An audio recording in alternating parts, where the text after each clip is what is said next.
కళ్ళు మూసుకోండి, ప్రార్థన చేసుకుందాం. పరలోకమందును భూమి మీదను సర్వాధికారం కలిగిన మా ప్రియ పరలోకపు తండ్రి, వందనములు, స్తుతులు, స్తోత్రములు నాయన. దయగలిగిన తండ్రి, మమ్మల్ని కనికరించండి, మమ్మల్ని దయ చూపించండి. దేవా, ఈరోజు మాతో మాట్లాడమని వేడుకుంటున్నాను తండ్రి. నాయన, మిమ్మల్ని ఎరిగి దేవా మీ ప్రకారంగా నడుచుకోవడానికి మా హృదయాలు తెరవమని, ఈ మాటలు మా హృదయాల్లో భద్రపరచమని, ఎల్లప్పుడూ మాకు జ్ఞాపకం చేయమని, శ్రద్ధగా ఆలకించినట్లు సహాయం చేయమని యేసు పరిశుద్ధ నామమున అడిగి వేడుకుంటున్నాను తండ్రి. ఆమేన్. ఆమేన్. అందరికీ వందనండి. లాస్ట్ వీక్ మనం శోధన గురించి మాట్లాడుకున్నాం. శోధన గురించి మాట్లాడుకున్న మనకి ఆ శోధనలో మనం తప్పించబడాలన్నా లేదా విజయం సాధించాలన్నా పడిపోకుండా ఉండాలన్నా ప్రార్థన చాలా అవసరం. ఇంకో మాటలో చెప్పాలంటే ప్రార్థన మాత్రమే మనల్ని శోధన నుంచి తప్పించారు. ప్రార్థన మాత్రమే. ఈ మాట మనం చక్కగా ధైర్యంగా చెప్పొచ్చు. ఈ మాట ప్రార్థన మాత్రమే అంటే ఇక్కడ నా ఉద్దేశం, మనం ప్రభువుకి ప్రార్థిస్తున్నాం కనుక ప్రభువు సహాయం చేస్తారు. ప్రభువు సహాయం చేస్తేనే మనం శోధనలోంచి తప్పించబడతాం అనేది నా ఉద్దేశం. ప్రేయర్కి మనం ఏ పాటి వాళ్ళం, మన ప్రార్థన ఏ పాటిది, కానీ మనం ఎవరికి ప్రార్థన చేస్తున్నామో ఆ దేవుడు సమస్తాన్ని సాధ్యం చేయగలిగినటువంటి దేవుడు. మనం ప్రార్థించే దేవుడు గొప్పవాడు గనక, మన ప్రార్థన ఆలకించేవాడు గనక, మన ప్రార్థనకు ఆయన జవాబిస్తాడు గనక ఖచ్చితంగా మనం శోధనల్లో విజయం సాధిస్తాం ప్రభువుని ప్రార్థించడం. అయితే మనకి సరిగా ప్రార్థించడం అనేది రాదు. మనకి యుక్తంగా ప్రార్థన చేయటం తెలియదు. మామూలు అధికారుల దగ్గర మాట్లాడడమే మనకు కష్టమైనటువంటి పని. దానికి చాలా నేర్పు అవసరం. అధికారుల దగ్గరే మనం జాగ్రత్తగా మాట్లాడవలసి ఉంటే, సర్వలోకానికి అధికారి, సమస్తాన్ని పరిపాలించేటువంటి ప్రభువు దగ్గర మనం ఎంత జాగ్రత్తగా మాట్లాడాలి, ఎంత జాగ్రత్తగా విన్నవించుకోవాలో మనం అర్థం చేసుకోవాలి. మనకేదైనా సమస్య వచ్చిందనుకోండి, ఆ సమస్య నిమిత్తం విన్నవించుకోవడానికి మనం తగిన అధికారి దగ్గరికి వెళ్తుంటాం కదా. మన ఉద్యోగాల్లో కానీ, లేదంటే మన దైనందిన జీవితాల్లో కానీ ఏదైనా సమస్య వచ్చినప్పుడు మనం తగిన అధికారి దగ్గరికి వెళ్ళి, అధికారి దగ్గర మనం చాలా వినమ్రంగా మన విన్నపాలని వాళ్ళకి అప్పగించుకుంటాం. మన ఇష్టానుసారంగా నిలబడడానికి, ఇష్టానుసారంగా ప్రవర్తించడానికి, ఎలా పడితే అలా మాట్లాడడానికి కుదరదు. అలా చేయకూడదు. అలా చేస్తే మన విన్నపం, మన ప్రార్థన లేదా మన ఏదైతే ప్రాబ్లం వాళ్ళకి చెప్పుకుంటున్నామో అది అంగీకరించబడదు. అది మనం గుర్తుపెట్టుకోవాలి. ఒక ప్రొసీజర్ ఉంటుంది కదా. అలాగే సర్వోన్నతుడైన దేవుని దగ్గర మన విన్నపాలు చెప్పుకుంటున్నప్పుడు కూడా ఒక ప్రొసీజర్ ఉంది. దాన్ని సాక్షాత్తు మన ప్రభువే చెప్పారు. మన రక్షకుడు, మన యేసు ప్రభు వారే ప్రార్థన ఎలా చేయాలో మనకి నేర్పించారు. దాన్ని మనం లోకా రాసిన సువార్త నుంచి నేర్చుకోబోతున్నాం. ఇప్పుడు ఈరోజు చెప్పబడే విషయాలంతా కూడా లోకా రాసిన ఆ పత్రికలో నుండే మనం మాట్లాడుకోబోతాం. మీరు ఈ టైటిల్ని అబ్జర్వ్ చేస్తే, ప్రభువు నేర్పిన ప్రార్థన. నేర్పిన దగ్గర మీరు గమనించారు కదా. కొంచెం నేర్పిన అనే ఆ వర్డ్ని అపోస్ట్రోఫిస్ మధ్యన హైలైట్ చేయడం జరిగింది. ఆయన నేర్పిన, ఆయన ఏ విధంగా నేర్పించాడో ఈరోజు మనం చూడబోతున్నాం. ఓకే, ప్రియమైన దేవుని వాళ్ళారా, లోక ప్రార్థన మీద, ముఖ్యంగా ప్రభువు ప్రార్థన తన శిష్యులకు ఎలా నేర్పిస్తున్నారో దాని మీద చాలా చక్కగా ఫోకస్ చేశారు.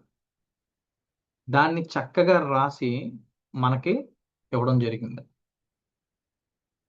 ఈ లూకా రాసిన సువార్తలో బ్యూటీ ఏంటంటే ప్రారంభం నుంచి కూడా ఆయన ప్రార్థనా విషయాల్ని చక్కగా తన పత్రికలో పొందుపరిచారు. మీరు చూడొచ్చు స్టార్టింగ్లో మొదటి అధ్యాయంలోను, రెండవ అధ్యాయంలోను ప్రార్థనల గురించినటువంటి కొన్ని సమాచారాలు అక్కడ కనబడుతూ ఉంటాయి. జకర్యాని మనకు పరిచయం చేస్తున్నప్పుడు కూడా ఆ మొదటి భాగంలో, ఆ మొదటి అధ్యాయం మొదటి భాగంలో జకర్యా ఇంట్రొడక్షన్ దగ్గరికి వచ్చేటప్పుడు ఆయన ప్రధాన యాజకుడు కదా, దేవాలయంలోనికి ఆయన వెళ్ళినప్పుడు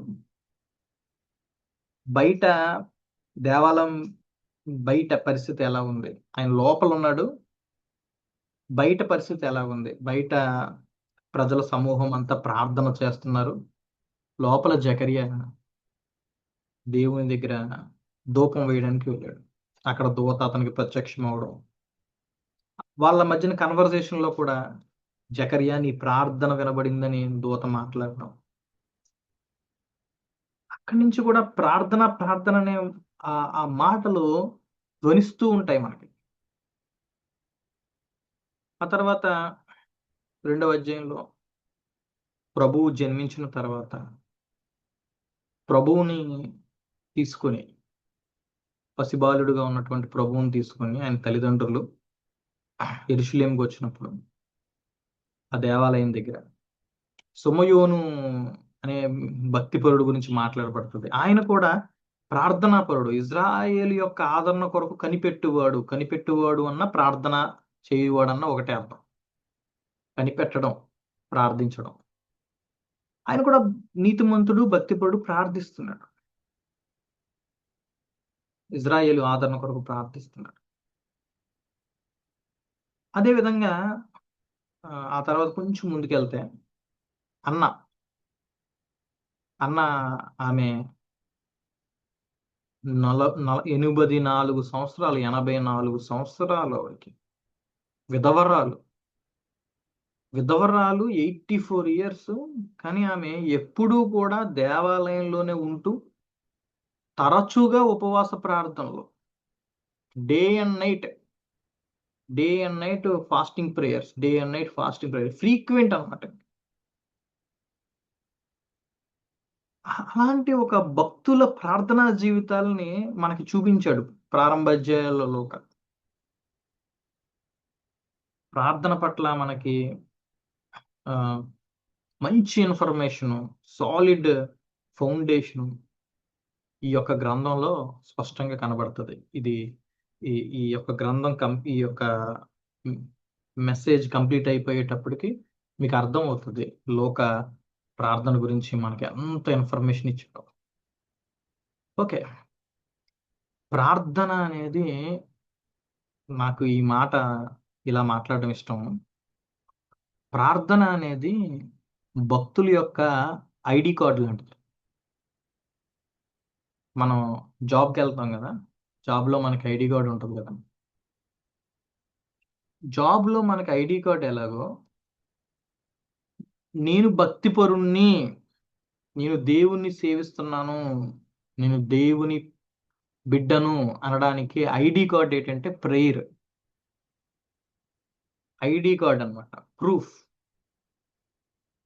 నా జీవితంలో ప్రార్థన ఉందంటేనే నేను భక్తిపరుణ్ణి.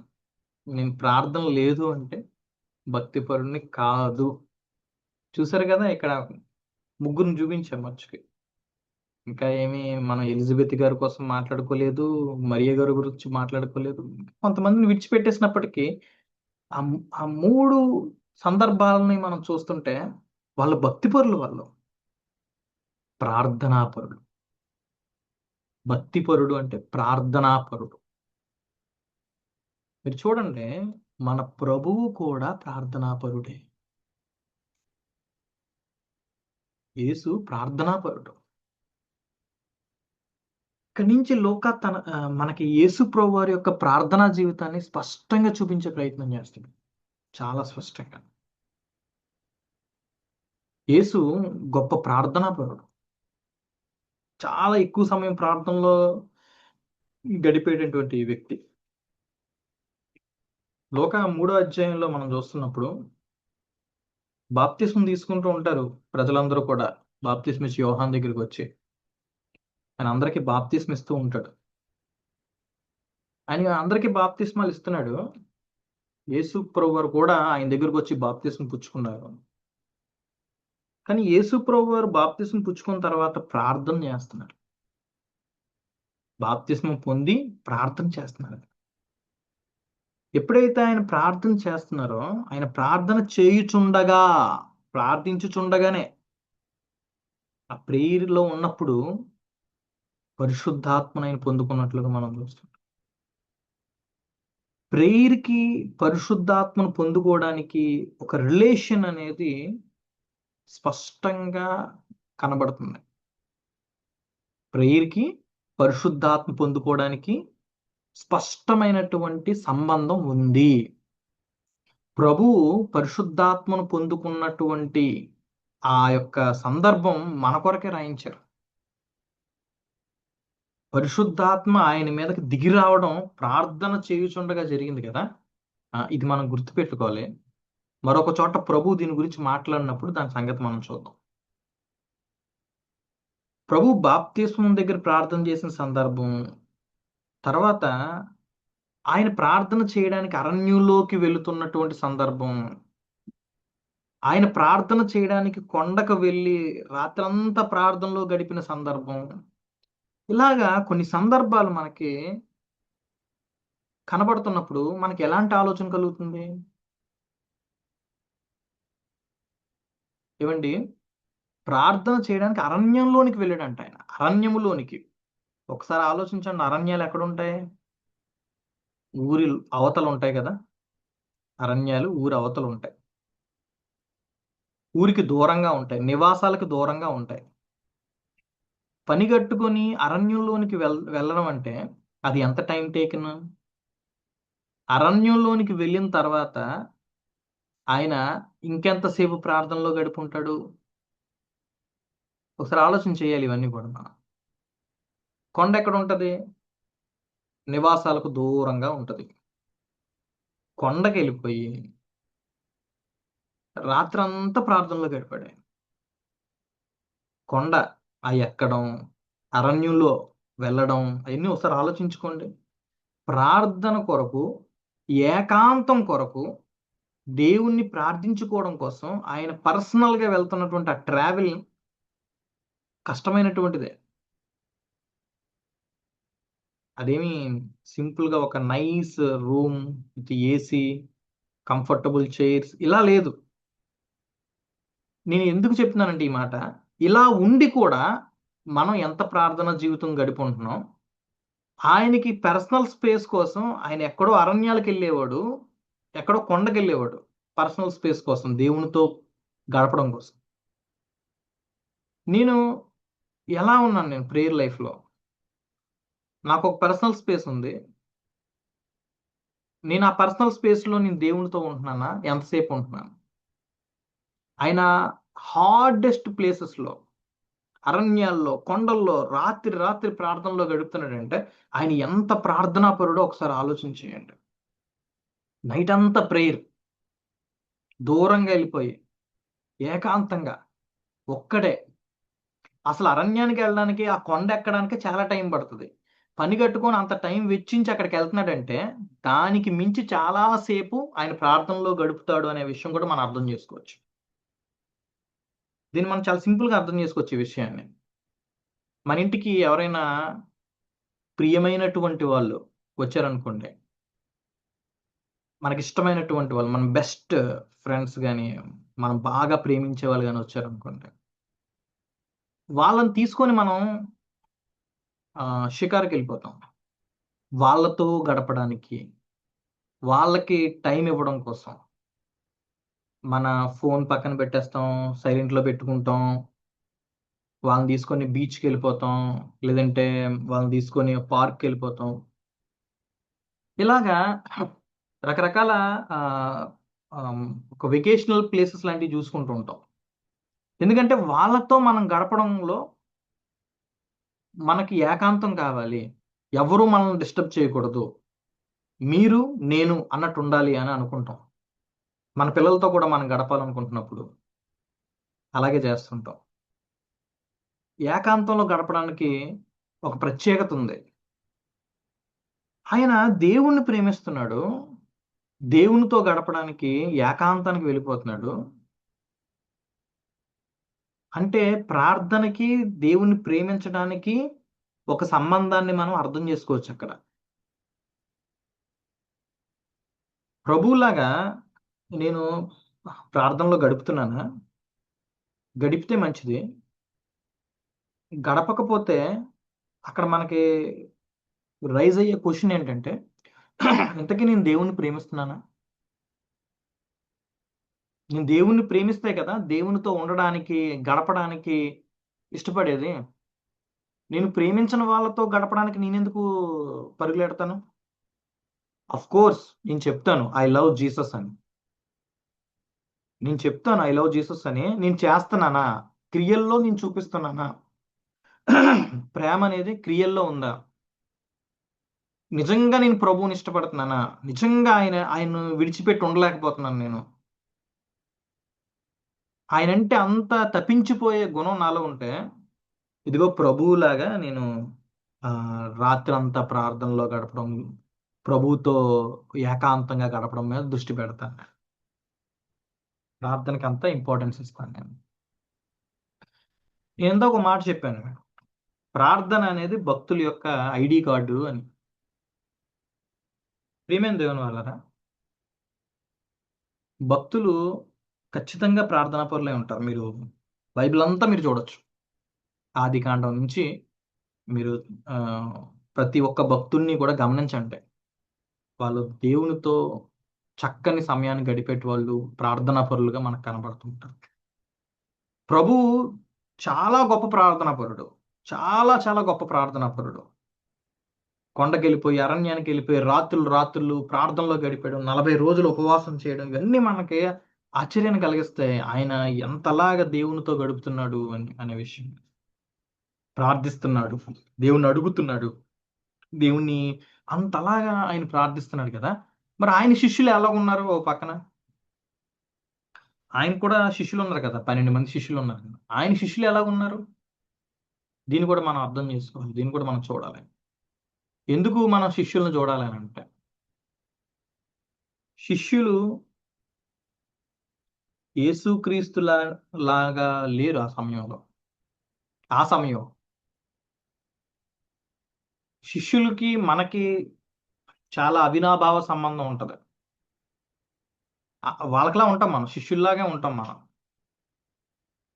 శిష్యుల పరిస్థితి ఏంటి అని చూసినప్పుడు నేను ఆహ్, నా ఆలోచనని, నా ఉద్దేశాల్ని వాళ్ళలో చూసుకొని, ప్రభువు వాళ్ళని ఎలా నడిపించాడో గమనించుకొని, నేను కూడా వాళ్ళకిలాగా మారడానికి నాకు అవకాశం దొరుకుతది. ఒకరోజు ఏమవుద్దంటే, యేసుక్రీస్తు ప్రభువారు లేవీని పిలుస్తారు. లేవీని తన యొక్క శిష్యుడిగా జాయిన్ చేసుకుంటే, ఆ లేవి గొప్ప విందు చేస్తారు. ఆయన గొప్ప విందు చేసిన తర్వాత ఆయన లేవి కదా! సారీ, ఆయన సుంకరి. లేవి అతని పేరు. ఆయన ఆయన సుంకరి. ఆయన సుంకరి కదా! ఆయన అనేకమైన సుంకరులను పిలుస్తాడు భోజనానికి. సుంకరులు భోజనానికొస్తారు. లేవి అంట. యేసుప్రభువారు కూడా అక్కడే ఉంటారు. యేసుప్రభువారు తక్కిన శిష్యులు కూడా అక్కడే ఉంటారు. మొత్తం మీద యేసుప్రభువారు, యేసుప్రభువారి శిష్యులు, ఈ సుంకరులు అందరూ కలిసి విందు చేసుకుంటూ ఉంటారనమాట. తినుచూ, త్రాగుచూ ఉంటారు. ఇది పరిసయ్యులు చూస్తారు. పరిసయ్యులు చూచి ఆహ్, శిష్యుల్ని టార్గెట్ చేసి క్వెషన్ చేస్తారు. శిష్యులతో అంటారు, "ఏంటి మీ బోధకుడు, మీ ప్రభువు సుంకరులతో, పాపులతో తిని త్రాగుతున్నాడు" అని సనుక్కుంటూ ఉంటారు శిష్యుల మీద. "సుంకరులతోను, పాపులతోను తిని త్రాగుతున్నాడు ఏంటి మీ ప్రభువు" అని. అంటే ఆహ్, సారీ, ఇక్కడ ప్రభువుని అన్నట్టుగా మనం చూడం గానీ, ఆహ్, శిష్యుల్ని అన్నట్టుగా మనం చూస్తాం. మనం దాన్ని కూడా అబ్జర్వ్ చేయాలి. శిష్యుల్ని వాళ్ళు టార్గెట్ చేస్తారు. శిష్యుల్ని టార్గెట్ చేసి, "మీరేంటి ఇలాగ ఈ సుంకరులతో, పాపులతో కలిసిపోయారేంటి" అని చెప్పి వాళ్ళు టార్గెట్ చేస్తారు. వాళ్ళు టార్గెట్ చేయగానే వెంటనే ప్రభువు అక్కడికి వచ్చి వాళ్ళతో మధ్యలో మాట్లాడతాడు ఆయన. వాళ్ళతో మాట్లాడుతూ ప్రభు అంటాడు, నేను వీళ్ళ కోసం వచ్చాను, ఆరోగ్యం కలిగిన వారి కోసం కాదు, నేను రోగుల కోసం వచ్చాను. నేను ఆరోగ్యం కలిగిన వాడికి వైద్యుడు అవసరం లేదు కదా, నేను భక్తుల కోసం ఏం రాలేదు, నేను పాపుల కోసం వచ్చాను. నేను అందుకే వీళ్ళ మధ్య నేను ఈ సుంకరులతోనూ పాపులతోనూ నేను వీళ్ళతో కలిసి ఉన్నాను నేను అని చెప్తాడు. వెంటనే వాళ్ళు యేసుక్రీస్తు ప్రభు వారికి కౌంటర్ వేస్తారంట, క్వశ్చన్ చేస్తారు యేసుప్రభు వారు. యేసుప్రభు వారు ఎప్పుడైతే నేను ఆరోగ్యం కలిగిన వారి కోసం కాదు రోగుల కోసం వచ్చాను, వాళ్ళకి మారు మనసు కలగజేయాలని, వాళ్ళని నీతిమంతులుగా చేయాలని నేను వచ్చాను అని చెప్పేసి అన్నాడు కదా. అనగానే వెంటనే వీళ్ళు టార్గెట్ చేసి, అవునా మీరు అలా వచ్చారా, మీరు మారు మనసు కలగజేసి వాళ్ళని నీతిమంతులుగా చేయడం కోసం వచ్చారా మీరు? ఓకే, మరి అలాగైతే యోహాన్ శిష్యులు తరచుగా ఉపవాస ప్రార్థనలు చేస్తారు, మేము కూడా అంటే పరిసయ్యుల శిష్యులు కూడా ఉపవాస ప్రార్థనలు అవి చేస్తుంటాం. మేమందరం ఉపవాసాలు ప్రార్థనలు చేస్తున్నాం, మరి మీ శిష్యులు ఏంటి తినడం త్రాగడమే? నీ శిష్యుల్లో ప్రార్థన ఏది, నీ శిష్యుల్లో ఉపవాసం ఏది? క్వశ్చన్ చేస్తారు, యేసుప్రభుని క్వశ్చన్ చేస్తారు ఇలాగా. నీ శిష్యులు ఎందుకు ప్రార్థన చేయట్లేదు?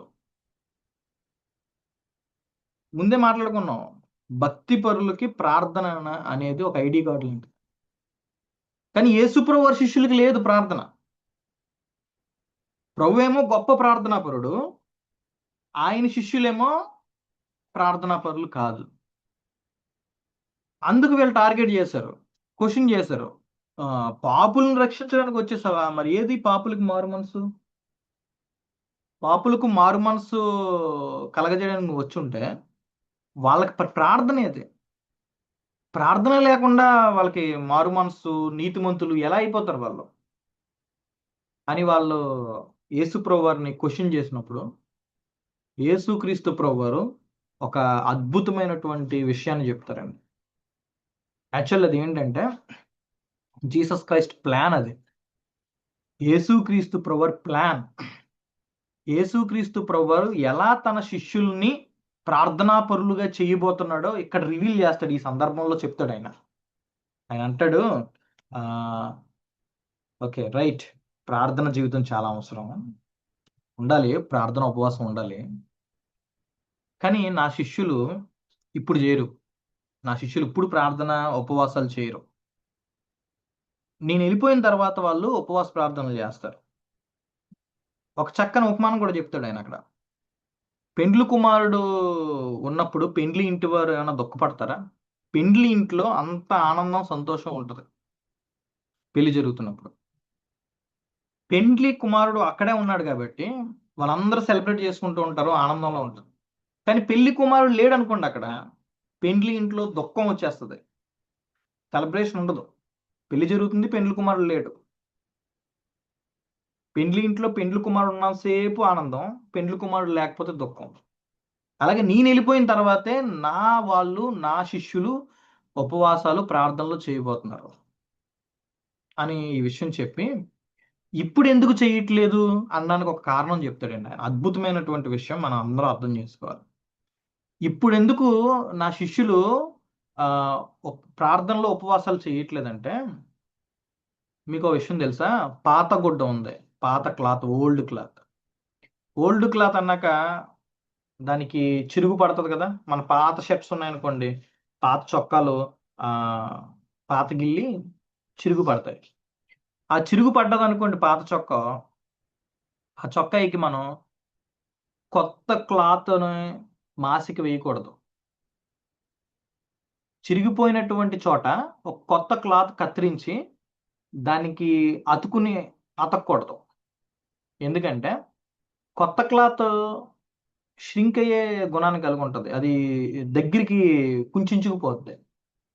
కొత్త క్లాత్ని నీళ్ళలో తడిపామనుకోండి, అది ఆరిన తర్వాత దగ్గరికి అయిపోద్ది, దాని సైజు తగ్గుద్ది. ఒకవేళ పాత క్లాత్కి చిరుగు ఉంది కదా అని చెప్పి కొత్త క్లాత్ ముక్కతోటి ప్యాచ్ వర్క్ గనక మనం చేస్తే, పాత క్లాత్ని ఈ ప్యాచ్ వర్క్ అయిన తర్వాత దాన్ని ఉతికామనుకోండి, ఉతికినప్పుడు ఈ కొత్త క్లాత్ ష్రింక్ అవుతుంది కదా, దగ్గరికి అవుతుంది కదా. ఎప్పుడైతే దగ్గరికి అయిందో పాత క్లాత్ లో ఇది కుట్టబడింది కదా, ఇది పాత క్లాత్ లో కుట్టబడింది కదా. ఎప్పుడైతే ఇది దగ్గరికి అయిందో మిగిలిన పాత క్లాత్ అంతటిని చింపేస్తుంది. మనం చిన్న కణం ఉందనుకోండి, దానికి కొంచెం పెద్ద ముక్క వేసి కుడతాం. ఎప్పుడైతే ఈ పెద్ద ముక్క దగ్గరికి కుంచుకుపోయిందో ఆ పాత క్లాత్ ఈ పెద్ద ముక్క అంత కన్నం పడిపోద్ది, హోల్ పడిపోతుంది. పాత క్లాత్కి కొత్త గుడ్డని మాసిక ప్యాచ్ వర్క్ చేయకూడదు. ఇంకో విషయం కూడా చెప్తాడు ప్రభు అక్కడ. ఏమంటారంటే, పాత ద్రాక్ష రసం పాత తిత్తుల్లో వేయొచ్చు, కానీ కొత్త ద్రాక్ష రసం మాత్రం పాత తిత్తుల్లో వేయకూడదు. పాత తిత్తి అంటే అది స్కిన్ తోటి ఒక బాటిల్ లాగా కుడతారనమాట. ఆ స్కిన్స్లోని ఓల్డ్ స్కిన్స్ అయితే కనుక, చర్మపు బాటిల్ అయితే కనుక, తిత్తి అయితే కనుక దాంట్లోని ఓల్డ్ ద్రాక్ష రసం వేయాలి. కొత్త ద్రాక్ష రసం కొంచెం అది స్ట్రాంగ్గా ఉంటుంది కదా. స్ట్రాంగ్గా ఉండడం వల్ల ఈ ఈ యొక్క స్కిన్ బాటిల్స్ తోటి రియాక్ట్ అయ్యి దాన్ని ఇంకా వీక్ చేసేస్తుంది. అసలే పాత తిత్తి, దాంట్లో కొత్త ద్రాక్ష రసం వేసాం.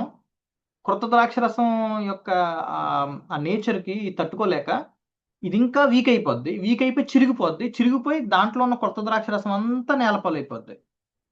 అందుకే క్రొత్త తిత్తుల్లో మాత్రమే క్రొత్త ద్రాక్ష రసం వేస్తారు వాళ్ళు. ఇది వాళ్ళకి అర్థమయ్యేటువంటి ఉపమానాలు, ఎందుకంటే వాళ్ళు రెగ్యులర్గా వాళ్ళ ఇళ్లలో యూజ్ చేసేవి ఇవన్నీ కూడా. మీరు ఎలాగైతే క్రొత్త తిత్తుల్లో క్రొత్త ద్రాక్ష రసం వేస్తారో, నేను అలాగే వీళ్ళని ముందు క్రొత్తగా చేయబోతున్నాను.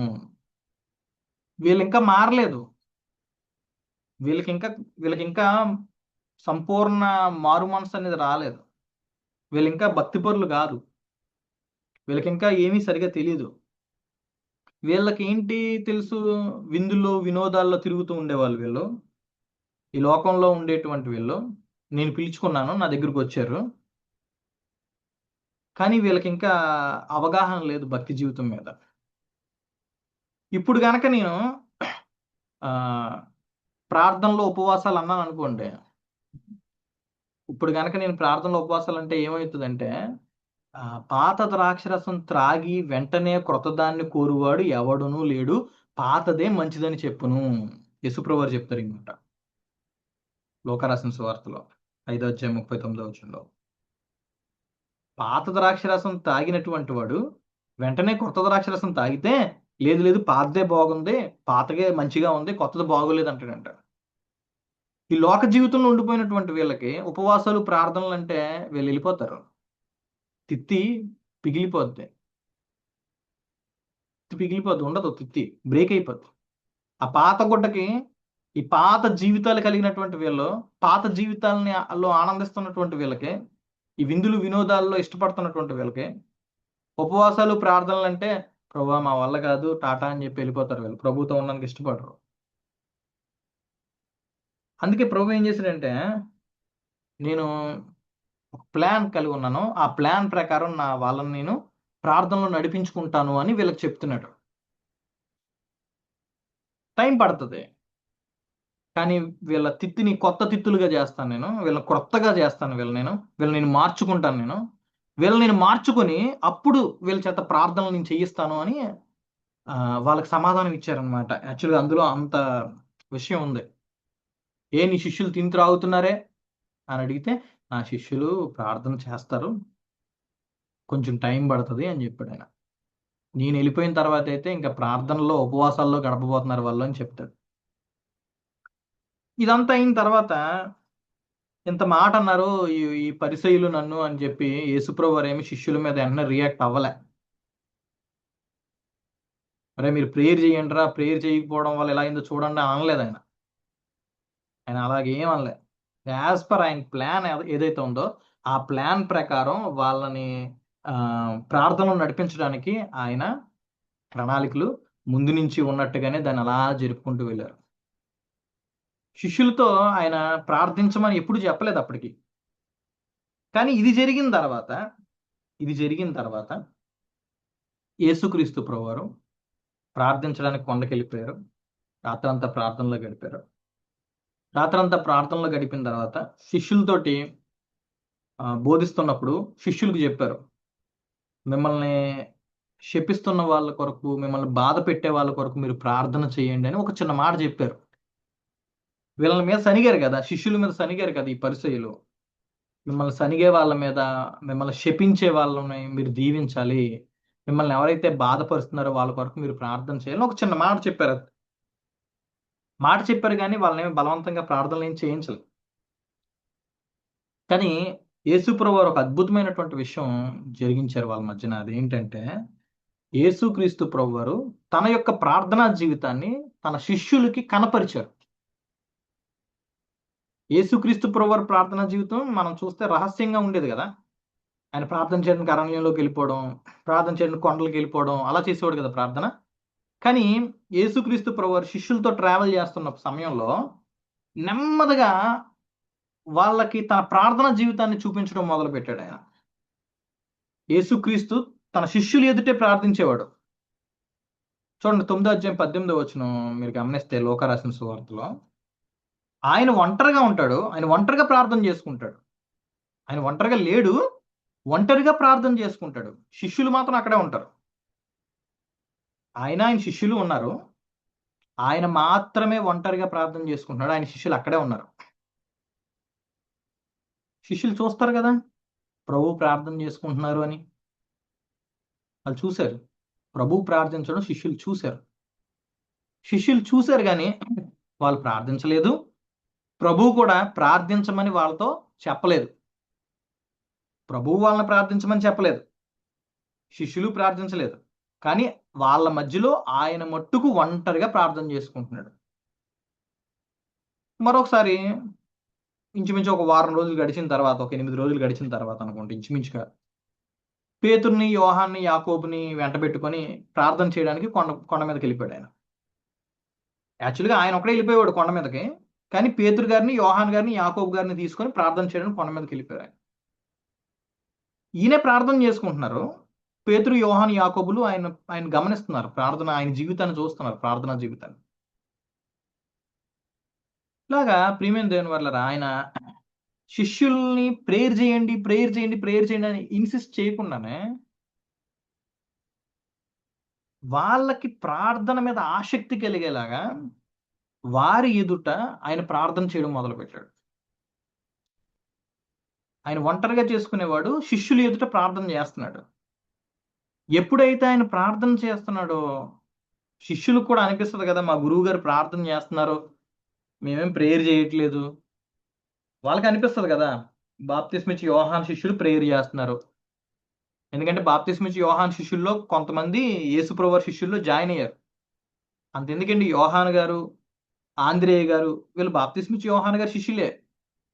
వాళ్ళు యేసుప్రభు వారి దగ్గరికి వచ్చేస్తారు.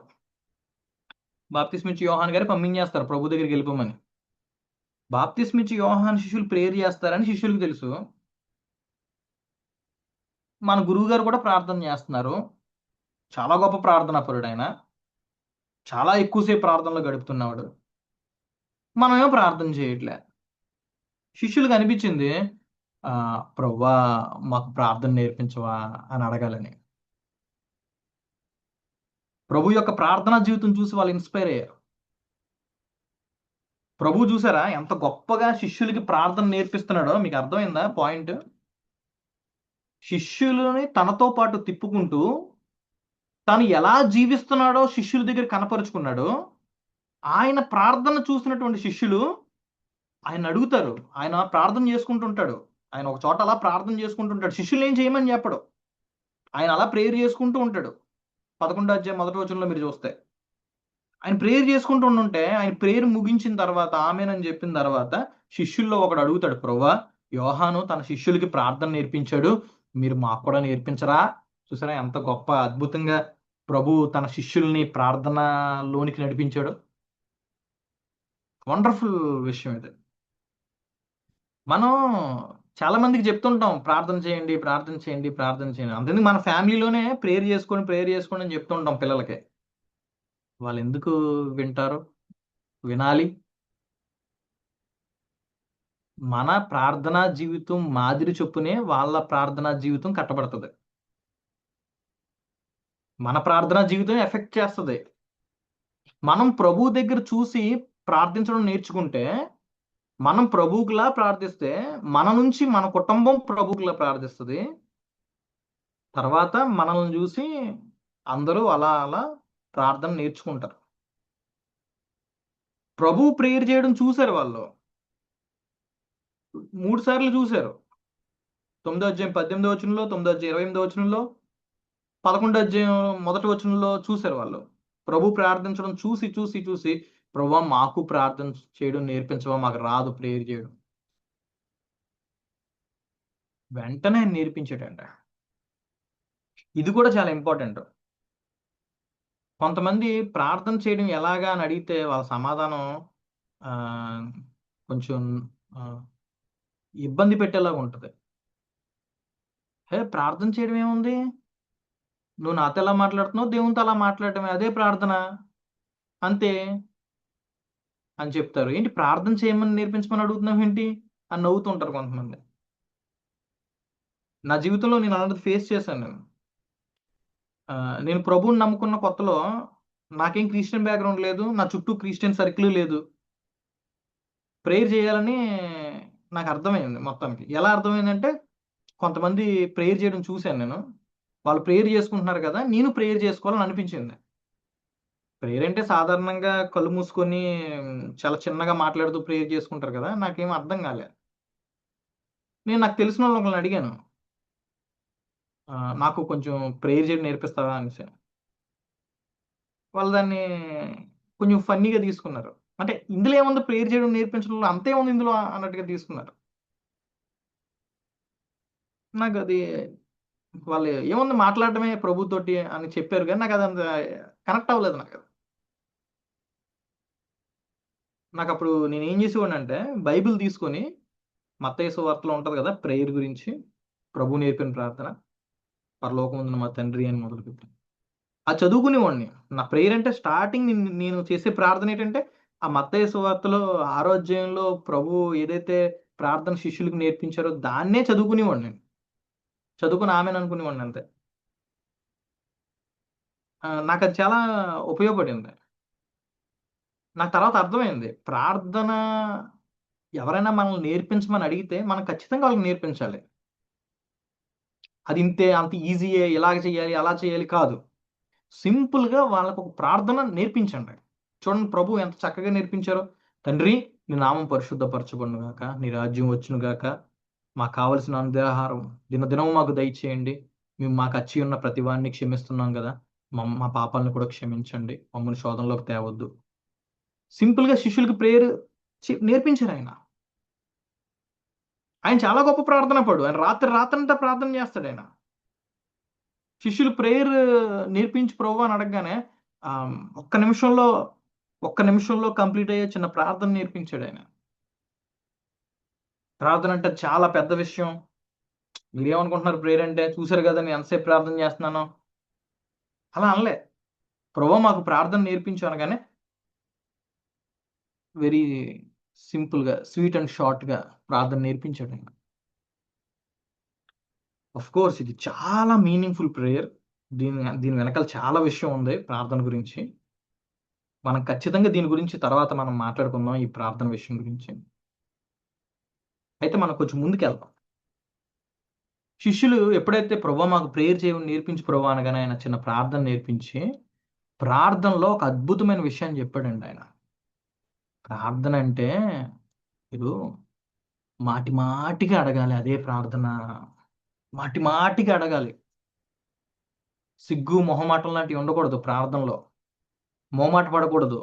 మాటి మాటికి ప్రేయర్ చేయాలి. మాటి మాటికి ప్రేయర్ చేయాలి. అడిగిందే అడగాలి. అడిగి, అడిగి, అడిగి అడగడం నేర్చుకోవాలి మీరు అంటాడాయన. ఇది వాళ్ళకి అర్థం కావాలని ఒక చక్కని ఉపమానం చెప్తారాయన. మీలో ఎవరికైనా ఒక ఫ్రెండ్ ఉన్నాడనుకోండి. ఆ ఫ్రెండ్ నైట్ మీ దగ్గరికొచ్చాడు.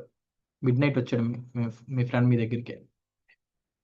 వచ్చిన తర్వాత ఆహ్, వాడికి ఆహారం పెట్టాలి కదా మరి.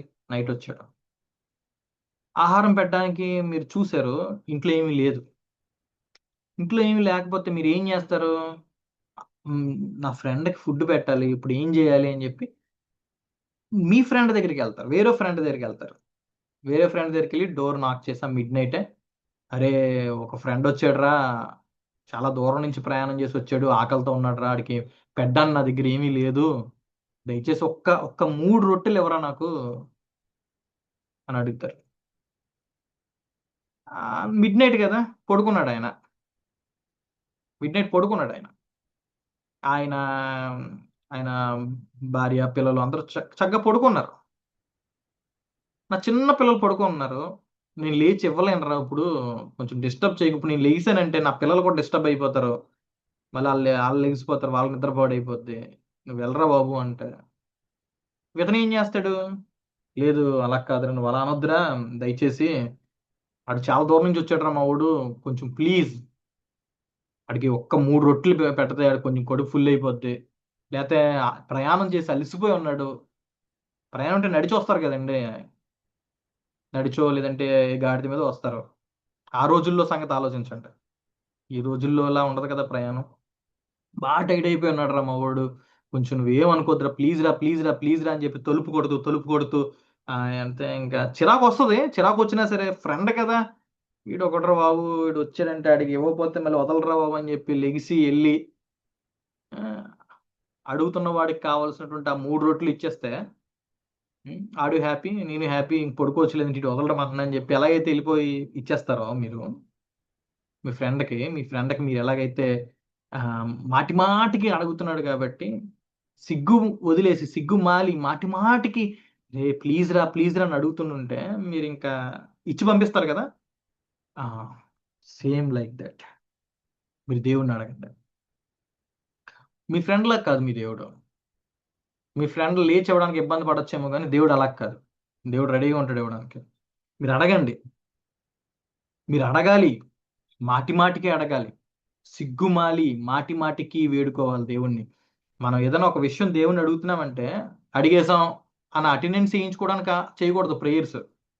ప్రేయర్ చేసాం అనిపించుకోవడానికి కాదు ప్రేయర్ అనేది. ప్రేయర్ అనేది ప్రభువుని బ్రతిమిలాడుకొని అది తెచ్చుకోవాలి ప్రభు దగ్గర నుంచి. చూసారా, అతను ఆ రొట్టెల విషయంలో ఆ ఇంకా అడిగి అడిగి అడిగి తన ఫ్రెండ్ని లేచి వచ్చి ఇచ్చేదాకా కూడా బ్రతిమిలాడాడు.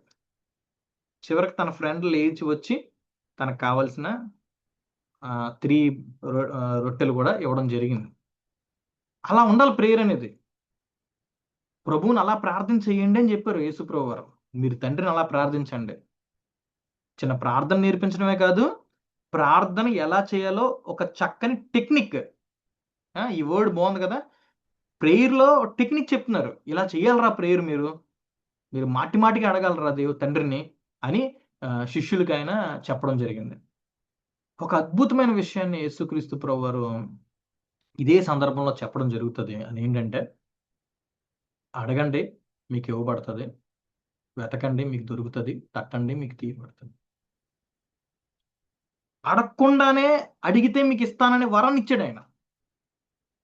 ప్రభువా, మేము ప్రార్థన చేస్తాము, మేము ప్రార్థన చేసినప్పుడు మేము ప్రార్థించిన వాటిని ఇవ్వాలి ప్రభువా అని ఎవరైనా అడిగారండి యేసు ప్రభువారిని? ఎవరైనా రోజులు రోజులు ఉపవాసాలతో ప్రార్థనలు చేసి, రాత్రులంతా జాగరణ చేసి ప్రార్థనలు చేసి, ప్రభువా మానవాళి ప్రార్థించినప్పుడు వాళ్ళ ప్రార్థనలకు నువ్వు సమాధానం ఇవ్వు ప్రభువా అని ఎవరైనా అడిగారా ఆయన్ని? అడిగితే అప్పుడు అడుగుడి మీకు ఇవ్వబడని వరం ఇచ్చాడు ఆయన? లేదు. ఎవ్వరికి ఈ ఈ ఇలాగ అడిగింది ఏమీ లేదు. ఎవ్వరికి ఇలాంటి ఆలోచన రాలేదు. సాక్షాత్తు ప్రభువే ఎవ్వరు అడగకుండానే, సాక్షాత్తు ప్రభువే ఎవరు అడగకుండానే తనంతట తానే మనకిచ్చినటువంటి గొప్ప వాగ్దానం, గొప్ప వరం. మీరు అడగండిరా నేను మీకు ఇస్తాను అనేది వాగ్దానం. చాలా గొప్ప విషయం అది. మనం అడిగితే ఆయన మనకి ఇచ్చేస్తానంటున్నాడు. మీలో తండ్రి అయిన వాడు తన కుమారుడు చేపను అడిగితే ఏమిస్తాడు? చేపనే కదా ఇస్తాడు. గుడ్డుని అడిగితే గుడ్డే కదా ఇస్తాడు. మీ పిల్లలు అడిగింది అదన్నా ఇస్తారు, దానికన్నా బెస్ట్ అని ఇస్తారు కానీ చేపను అడిగితే పాము ఇస్తారా? పాము విషం, చంపేస్తుంది మనిషిని. చేప ఫుడ్ ఆరోగ్యం, పాము విషం చంపేస్తుంది. గుడ్డు ఆరోగ్యకరమైన ఫుడ్, తేలు విషం. ఆహారం అడిగితే విషం ఇస్తారా మీ పిల్లలు? మీ పిల్లలు మిమ్మల్ని అడిగినప్పుడు అలా ఇవ్వరు కదా. మీరు ఎంత చెడ్డవారైనా సరే మీ పిల్లలకి మంచిది ఇవ్వాలి అని మీరు ఆశపడుతూ ఉంటారు. అది మీకు తెలుసు. మా పిల్లలకి మేము మంచిది ఇవ్వాలి అనే ఆ కాన్షియస్ మీకు ఉంటుంది. చెడ్డవాళ్ళైనటువంటి మనుషులకే వాళ్ళ పిల్లలకి ది బెస్ట్ ఇవ్వాలనే థాట్ ఉన్నప్పుడు పరలోకమందున్నటువంటి మీ తండ్రి పరలోకమందున్నటువంటి మీ తండ్రి పరిశుద్ధుడు, మంచివాడు, కరుణామయుడు, దయగలిగినటువంటి వాడు. అంత మంచివాడు తను అడిగే వారికి 100% గ్యారంటీగా 100% గ్యారంటీగా పరిశుద్ధాత్మని ఇస్తాడు అని చెప్తున్నారండి. ప్రేయర్ చేయండి, మీరు పరిశుద్ధాత్మను ఎంతో నిశ్చయముగా అంటే 100% గ్యారంటీగా, మోర్ దెన్ 100% అనే వర్డ్ కూడా యూజ్ చేయొచ్చు ఇక్కడ. తండ్రి మీకు ఇస్తాడు. చూసారా, యేసుక్రీస్తు ప్రభువారు పరిశుద్ధాత్మను ఆయన మీదకి దిగి రావడం మనం చూసాం. యేసు ప్రభువారు బాప్తిసం పొంది ప్రార్థన చేయుచుండగా పరిశుద్ధాత్మ పావురాకారంలో ఆయన మీదకి దిగి రావడం మనం చూసాం కదా. మీరు కూడా ప్రార్థన చేయండి. మీరు అడగండి తండ్రిని. మీరు అడగండి. ఖచ్చితంగా ఖచ్చితంగా ఎంతో నిశ్చయంగా గ్యారంటీగా పరిశుద్ధాత్మ ఆయన ఇచ్చేస్తాడు. పరిశుద్ధాత్మ ఆయన ఆత్మ, ఆయన సామర్థ్యం, దైవిక సామర్థ్యం పరిశుద్ధాత్మ అంటే. పరిశుద్ధాత్మ అంటే శక్తి, వ్యక్తి, దేవుడే సాక్షాత్తు దేవుడే మీతో వచ్చి ఉండిపోతాడు. దైవిక సామర్థ్యాలు మీకు అనుగ్రహిస్తాడు. అవే ఇచ్చేస్తున్నప్పుడు, దైవిక సామర్థ్యాలే మీకు ఇచ్చేస్తున్నప్పుడు, దైవ శక్తులే మీకు ఇచ్చేస్తున్నప్పుడు మిగిలినవి అన్నీ చిన్న చిన్నవి కదండి. మిగిలినన్ని చిన్న చిన్నయే. దైవిక సామర్థ్యమే మనకి ఇచ్చేస్తుంటే మిగిలినన్ని ఎంత ఏ పాటివి? చిన్న చిన్న విషయాలు మిగిలినవన్నీ కూడా. కాబట్టి ప్రియమైన దేవుని వల్లరా ఈ యొక్క వాగ్దానాన్ని మనం మిస్ చేసుకోకూడదు. ఈ వాగ్దానం ఖచ్చితంగా మనం యూజ్ చేసుకోవాలి. ప్రభువులాగా మనం ప్రార్థించే వాళ్ళంగా ఉండాలి. ప్రభు ఎలాగైతే ప్రార్థించేవారో అలా మనం ప్రార్థించే వాళ్ళ ఉంటేనే మనకి ఇదిగో ఈ బెస్ట్ గిఫ్ట్స్ అనేవి మనం ప్రభు దగ్గర నుంచి పొందుకుంటాం. పరిశుద్ధాత్మ విషయంలో మనం ప్రార్థన చేస్తున్నాం లేదో చూసుకోవాలి. మన పిల్లలు మనల్ని ఎలా అడుగుతారో మనకు తెలుసు కదా. జస్ట్ ఒకసారి ఆలోచించుకోండి. మీ పిల్లలు వాళ్ళకి ఏదైనా కావాల్సి వస్తే దానికోసం మిమ్మల్ని ఏ విధంగా అడుగుతారు? ఎలా అడుగుతారు? వాళ్ళు ఏడుస్తారు, బ్రతిమలాడుకుంటారు, కావాలని చెప్పి చాలా రిక్వెస్ట్ చేస్తుంటారు. అంటే ఈ జనరేషన్ పిల్లలు కాదు కానీ కొంచెం ఓల్డ్ జనరేషన్కి వెళ్ళండి. ఈ జనరేషన్ పిల్లలు కొంచెం తల్లిదండ్రులను రెస్పెక్ట్ ఇచ్చే విషయంలో త్రోవ తప్పి ఉన్నారు. కాబట్టి ఈ జనరేషన్ పిల్లలు అందరి గురించి కాదు, కొందరు గురించి నేను మాట్లాడుతున్నాను. తల్లిదండ్రులకి రెస్పెక్ట్ ఇచ్చే విషయంలో కొంచెం పక్కకి వెళ్ళిపోయి ఉన్నారు. కాబట్టి ఓల్డ్ జనరేషన్లో తల్లిదండ్రులకి పిల్లలు చాలా గౌరవం ఇచ్చేవారు. ఆ గౌరవంతోనే తల్లిదండ్రుల్ని చాలా వినమ్రంగా బ్రతిమలాడుకునేవారు. తల్లిదండ్రులను అడిగేవారు, ఏడ్చి కూడా అడిగేవారు, తల్లిదండ్రులను రిక్వెస్ట్ చేసుకునేవారు. తల్లిదండ్రుల్ని ఎలా అడిగేవారు పిల్లలు? మీరు కూడా మీ తండ్రిని, పరలోకపు తండ్రిని, మన ఆత్మలకు తండ్రిని దేవుణ్ణి మనం కూడా అలా అడగాలి అని చెప్తున్నారు ప్రభు. మనం అడగాలి కానీ ఆయన ఎంతో నిశ్చయంగా మనకి అనుగ్రహిస్తాడు. పరిశుద్ధాత్మని ఇచ్చేస్తున్నాడంటే మిగిలిన అన్ని ఇంకా అవి నథింగ్ అండి. ఇంకా ఆఫ్టర్ ఆల్ మిగిలిన ఇంకా పరిశుద్ధాత్మ విషయంలోనే 100% గ్యారంటీ అంటే ఇంక మిగిలిన నథింగ్, చిన్న చిన్నవి ఇంక మిగిలిన అన్నీ. కానీ ప్రార్థన అనేది విసుగక చేయాలి. అడిగి అడిగి అడిగి ఆగిపోకూడదు. యేసుప్రభువు అది చెప్తున్నారు. శిష్యులకు ప్రేయర్ చేయండి, ప్రేయర్ మాటి మాటికి అడగండి, అడిగితే గ్యారంటీగా తండ్రి ఇస్తారు అని చెప్పిన తర్వాత కొంత గ్యాప్ వస్తుంది. 11వ అధ్యాయంలో చెప్తారు, మళ్ళీ 18వ అధ్యాయం వరకు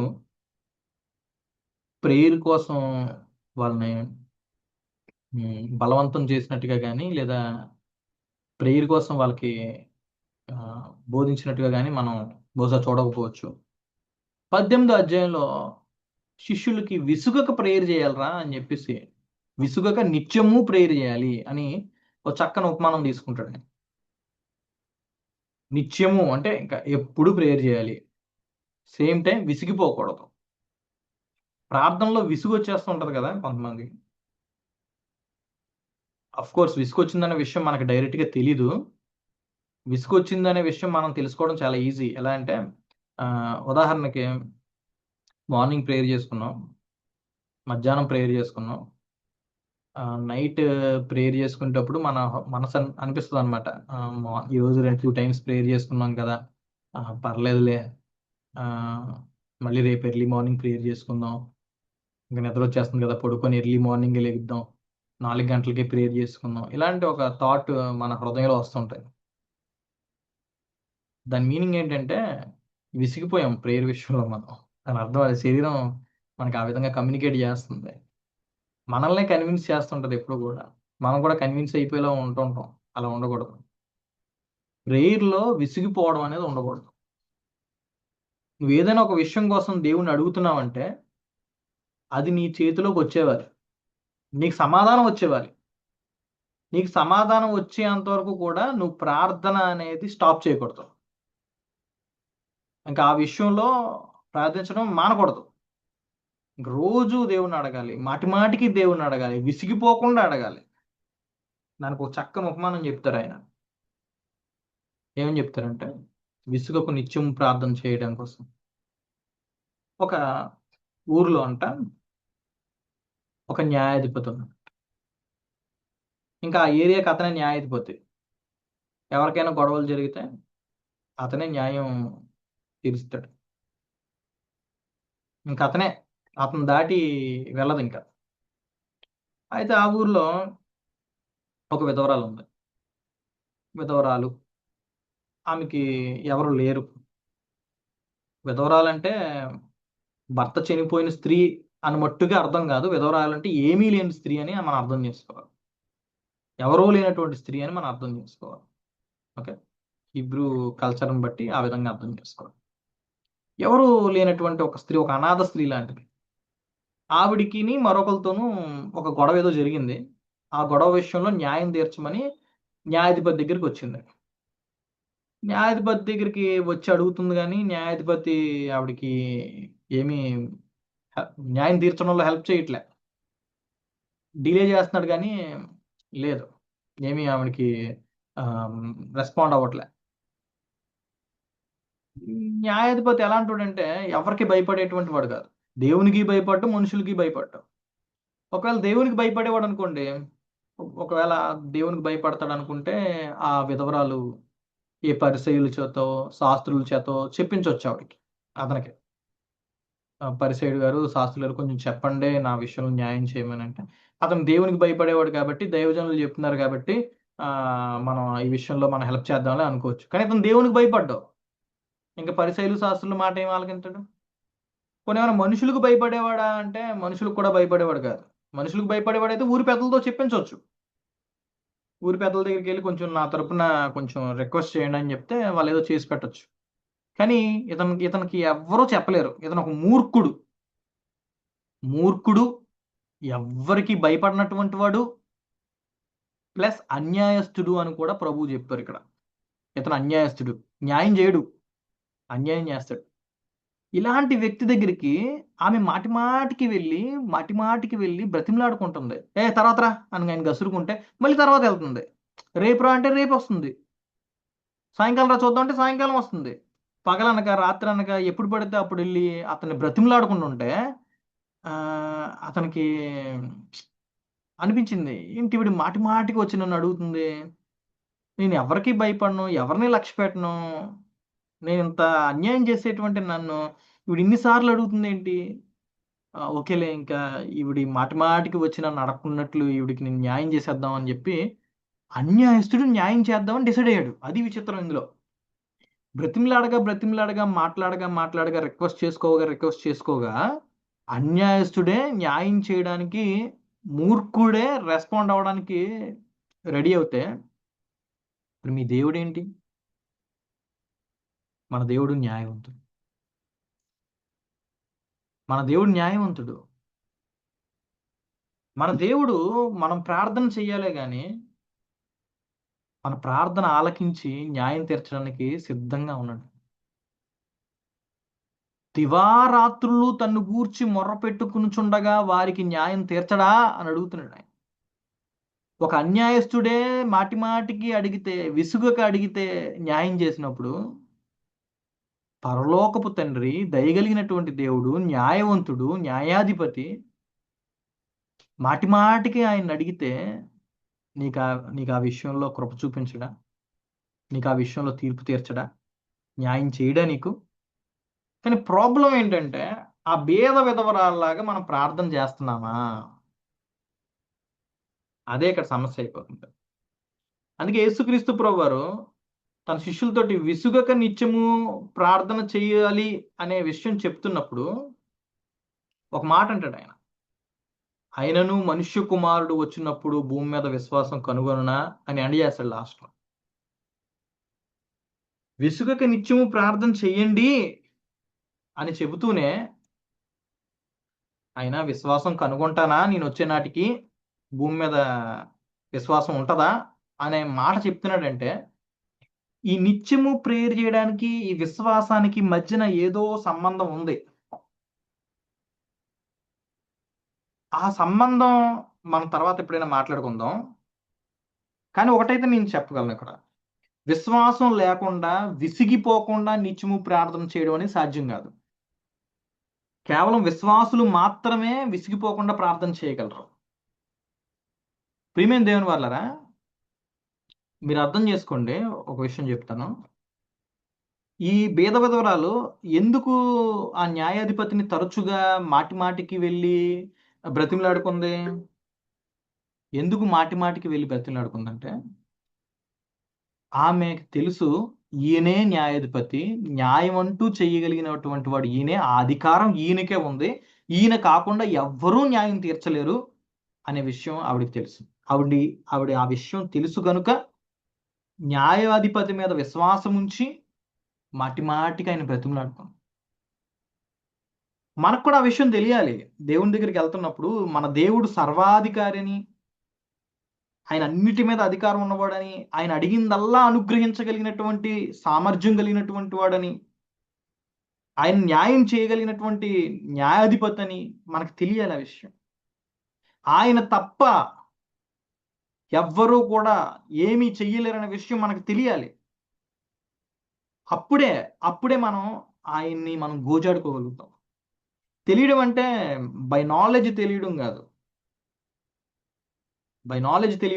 తెలియడం అంటే మనం ఆయన్ని విడువక బ్రతిమలాడుకునే అంతగా మనకు తెలియాలి. మనం అది జ్ఞాపకం చేసుకోవాలి. ప్రార్థన ప్రభువు మనకి నేర్పిస్తున్నప్పుడు ఏ విధంగా నేర్పిస్తున్నాడో మీరు గమనించండి. చాలా చక్కగా నేర్పిస్తున్నాడు ప్రభు. చాలా అద్భుతంగా నేర్పిస్తున్నాడు ప్రభు. మీరు విసుగక ప్రేయర్ చేయండి అనడానికి ఒక ఉపమానం చెప్పాడు. మీరు మాటి మాటికి ప్రేయర్ చేయండి అనడానికి ఒక ఉపమానం చెప్పాడు. మీకు అడిగితే ఖచ్చితంగా దేవుడు 100% గ్యారంటీగా ఇస్తాడు అని పరిశుద్ధాత్మను ఇస్తున్నాడు కదా అనే విషయాన్ని చెప్పాడు. ఇలాగా దేవుడు ప్రార్థన శిష్యులకి నేర్పిస్తూ ఎంకరేజ్ చేస్తూ వచ్చాడు. ప్రార్థన ఎలాగ చెయ్యాలో మాత్రమే కాదు, ఎలా చేయకూడదో కూడా చెప్పాడు. మీరు గమనిస్తే దాని తర్వాతే శిష్యులతో మాట్లాడుతూ, ఒక ఇద్దరు మనుషులు ఉన్నారు. ఇద్దరు ప్రార్థన చేయడానికి దేవాలయానికి వెళ్ళారు. అందులో ఒకడు పరిసయ్యుడు తానే నీతిమంతుడు అనుకుంటున్నాడు. దేవా, నేను ఈ దొంగల్లాగా, అన్యాయం చేసేవాళ్ళలాగా, వ్యభిచారం చేసేవాళ్ళలాగా నేను లేను. ఆ పక్కనే ఒక సుంకరకి ప్రార్థన చేసుకుంటున్నాడు. ఆ సుంకర వైపు చూపించి, ఇది ఈ సుంకరలా కూడా నేను లేను. నేను వాడికిలా లేను, వీడికిలా లేను, వాడికిలా లేనని చెప్తున్నాడు. నేను దొంగతనం చేయట్లేదు, వ్యభిచారం చేయట్లేదు, నేను సుంకరిలా లేను నేను అని చెప్తూ, నేనైతే 2 సార్లు ఉపవాసం చేస్తున్నాను ప్రభు వారానికి. ఎవ్రీ వీక్ 2 టైమ్స్ ఫాస్టింగ్ చేస్తున్నాను. నా సంపాదన అంతట్లో 10% ఇచ్చేస్తా అని చెప్పి దేవుడిని తనలో తను ప్రేయర్ చేసుకుంటున్నాడు. నేనే నీతిమంతుడిని అనుకుంటున్నాడు ఆయన. తామే నీతిమంతులు అనుకుని వాళ్ళకి కోసం చెప్పినటువంటి ఉపమానం ఇది. ప్రియమైన దేవుని వల్ల మనం దేవుని దగ్గర బ్రతిమలాడుకోవడానికి వెళ్ళినప్పుడు నేను అంతటోడిని ఇంతటోడిని ప్రభు అని చెప్పకూడదు. నేను అలా లేను ఇలా లేనని చెప్పకూడదు. ఇతని ప్రార్థన ఎలాగుందంటే, ప్రభువా దొంగలించకూడదు అన్నావు కదా, నేను దొంగలించట్లేదు. వ్యభిచరించకూడదు అన్నావు కదా, వ్యభిచరించట్లేదు. నీ ఆజ్ఞల ప్రకారం నేను నడుస్తున్నాను కదా, ఇదిగో ఉపవాసాలు చేస్తున్నాను, 10% ఇచ్చేస్తున్నాను కదా, నాకు నా ప్రార్థన ఎందుకు ఆలకించవు అన్నట్టుగా ఉంది ఇతని ప్రార్థన. అంటే మనం ఆయన ఆజ్ఞల ప్రకారంగా నడుచుకుంటే మన మన ప్రార్థన ఆయన అంగీకరించడానికి లేదా ఆలకించడానికి బద్ధుడై ఉన్నాడా? అలా అనుకోవచ్చా మనం? అలా ఎప్పుడు అనుకోకూడదు. నేను ఆయన సృష్టిని ఆయన చెప్పినట్టుగా నేను నడుచుకోవడం అది నా ధర్మం. అది న్యాయం అది. నన్ను ఆయన సృష్టించుకున్నాడు. కాబట్టి ఆయన ఆజ్ఞల చొప్పున నేను నడుచుకోవాలి. దానికి నేను బద్ధుడినై ఉన్నాను. అంతే. నేనేమి ఎక్కువేం చేయట్లే. నేను నీ ఆజ్ఞల ప్రకారం నడుచుకుంటున్నాను గదా! నాకు ఈ ఈ పలానా అవసరం తీర్చు అని అడగకూడదు మనం దేవుడిని. అలా అడగకూడదు. మనల్ని మనం హెచ్చించుకుంటే దేవుడు తగ్గించేస్తాడు అలాంటి వాళ్ళని. దేవుడి దగ్గరికి వస్తున్నామంటే మనం చాలా భయం భక్తులతో రావాలి. మాటి మాటికి అడగడం అనేది ఒక విషయం అయితే, సిగ్గుమాలి అడగడం అనేది ఒక విషయం అయితే, విశ్వాసంతో అడగడం అనేది ఒక విషయం అయితే, తగ్గించుకొని అడగడం అనేది మరొక విషయం. ప్రభువు నేర్పిస్తున్నాడు ఈ విషయాన్ని. ఆయన శిష్యులకి నేర్పిస్తున్నాడు. మనం ఆయన శిష్యులమే మనకు చెప్తున్నాడు. మీరు తగ్గించుకోవడం నేర్చుకోండి ఫస్ట్ ప్రభువు దగ్గర. ప్రభువు దగ్గర ఎవడైతే తగ్గిపోతాడో సుంకరిలాగా దూరంగా నిలబడి, ప్రభువు వైపు కన్నులెత్తడానికి కూడా ధైర్యం సరిపోక తలదించుకొని, రొమ్ము కొట్టుకుంటూ, దేవా పాపినైన నన్ను కరుణించవా అని ఆయన బ్రతిమలాడుకుంటున్నాడు. రిక్వెస్ట్ చేసుకుంటున్నాడు. ప్రభు ప్లీజ్ ప్రభువా నాకు నా నా నా నన్ను కటాక్షించవా, నేను పాపిని ప్రభువా నన్ను కటాక్షించవా, ప్లీజ్ ప్రభువా అని వేడుకుంటాడు. బ్రతిమలాడుకుంటున్నాడు.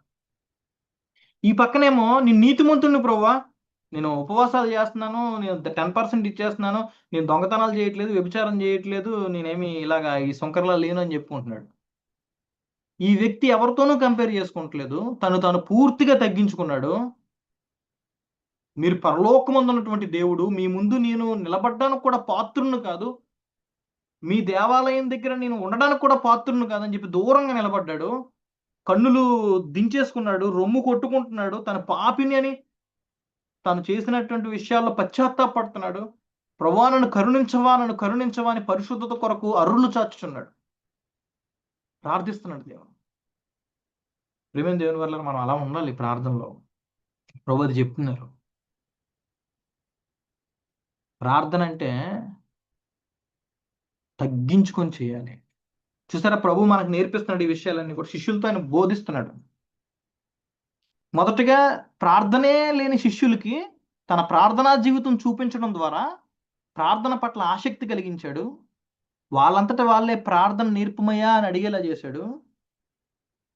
ప్రార్థన నేర్పించాడు. ఎలా ప్రార్థించాలో చెప్పాడు. మాటి మాటికి అడుగు, సిగ్గుమాలి అడుగు అని చెప్పాడు. విసిగిపోకుండా అడుగు అని చెప్పాడు.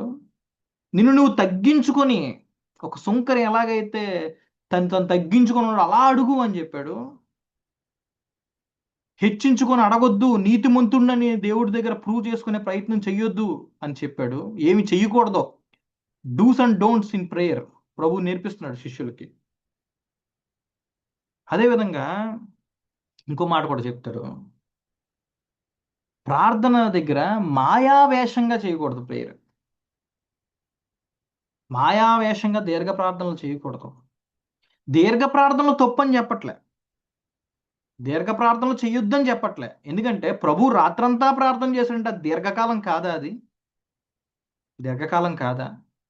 బైబిల్‌లో 3 దినాలు ప్రార్థన చేసిన వాళ్ళు ఉన్నారు. 40 రోజులు ఉపవాస ప్రార్థనలు చేసిన వాళ్ళు ఉన్నారు. ఇవి ఇవి దీర్ఘ ప్రార్థనలు కాదా?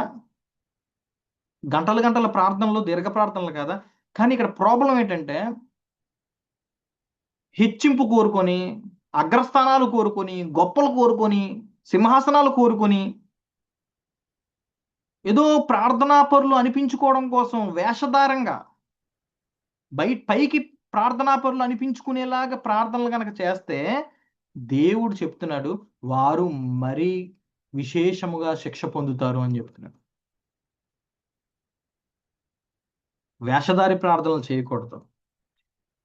ఇంట్లో ప్రేయర్ ఏమో ఉండదు, పర్సనల్ ప్రేయర్ ఏమో ఉండదు. ఎక్కడికైనా వచ్చినప్పుడు ప్రేయర్ చేయండి అంటే మైక్ పట్టుకుంటే గంటలు గంటలు కొంతమంది వదలరు.